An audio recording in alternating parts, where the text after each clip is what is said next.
এই দুধমালাই আইসক্রিমটা আমি কিভাবে বানালাম A to Z আপনাদের সাথে শেয়ার করব। আর এই আইসক্রিমটা খেতে এত মজা হয়েছে, আপনারা দেখেই হয়তো বুঝতে পারছেন যে কতটা সুস্বাদু হতে পারে। আমার বিশ্বাস এই আইসক্রিমটা যদি আপনারা একবার বানিয়ে খান বাসায়, তাহলে দ্বিতীয়বার কখনোই আইসক্রিম কিনে খাবেন না। এটা এতটাই সুস্বাদু আর ঘরের বানা জিনিস, বুঝতেই পারছেন। আইসক্রিমটা দেখতে যতটা লোভনীয় হয়েছে, খেতে কিন্তু তার চেয়ে বেশি সুস্বাদু হয়েছে। চলুন আমরা মূল ভিডিওতে চলে যাই। এখানে আমি গাভীর 1 পোয়া লিকুইড দুধ নিয়েছি আর দিয়ে দিচ্ছি 3 চা চামচ চিনি। দুধটা আমি ভালোভাবে জাল করে একদম ঘন করে নেব। যেহেতু আমি এখানে গুঁড়া দুধ ব্যবহার করব, এখানে কিন্তু পানি ব্যবহার করা যাবে না। পানি ব্যবহার করলে আইসক্রিমটা খেতে মোটেও ভালো হবে না। দুধটা কিন্তু আমার অনেকটাই ঘন হয়ে এসেছে। এখন আমি নামিয়ে এটা ঠান্ডা করে নেব। লিকুইড দুধটি যদি আমি ঠান্ডা করে না নিই, তাহলে কিন্তু দলা বেঁধে যাবে গুঁড়া দুধ দেওয়ার সঙ্গে সঙ্গে। গুঁড়া দুধটা এখন আমি ভালোভাবে মিশিয়ে নেব ঠান্ডা অবস্থায়।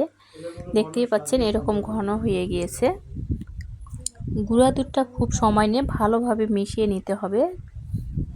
আর এই 3টে আইসক্রিম বানাতে আমার ডেইরি মিল্ক চকলেট লাগবে 4টি। আর এই প্রত্যেকটি চকলেটের দাম হচ্ছে 5 টাকা। এখানে আমি হালকা একটু পানি গরম করে নিয়ে এই চকলেটগুলো লিকুইড করে নেব।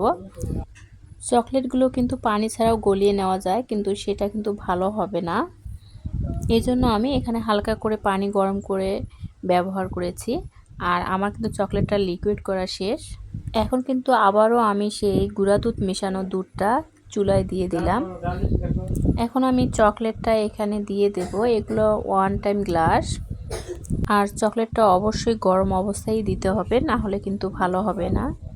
আর আমি গাভীর দুধটা আগে গরম করে নেওয়ার একটাই উদ্দেশ্য, যেহেতু গুঁড়া দুধ অতক্ষণ জাল দিতে হয় না, এই জন্য আমি আগেই গাভীর দুধটা গরম করে ঘন করে নিয়েছি। এখন কিন্তু অতটা সময় লাগবে না দুধটা ঘন হতে। দেখতেই পাচ্ছেন দুধটা কিন্তু আমার অনেকটাই ঘন হয়ে এসেছে। দেখুন জাল দেওয়ার পর এরকম ঘন হয়েছে, মনে হচ্ছে এখনই আইসক্রিম হয়ে গিয়েছে, একটু ঠান্ডা হলেই হবে। দুধটা এরকম করে অবশ্যই ঘন করে নিতে হবে, না হলে কিন্তু আইসক্রিমটা ভালো হবে না, একটু শক্ত হওয়ার সম্ভাবনা রয়েছে। আর দুধটা যদি ভালোভাবে ঘন করে নেওয়া যায়, তাহলে কিন্তু আইসক্রিমটা একটু নরম হবে। আমার কিন্তু আইসক্রিম সেট করা শেষ, আমি কাটিও দিয়ে দিলাম। এখন ডিপ ফ্রিজে রেখে দেব। 6 ঘন্টা পর আবারও আপনাদের মাঝে ফিরে এলাম। দেখেন এরকম হয়েছে আমার আইসক্রিমটা, একদম পারফেক্টভাবে হয়ে গিয়েছে।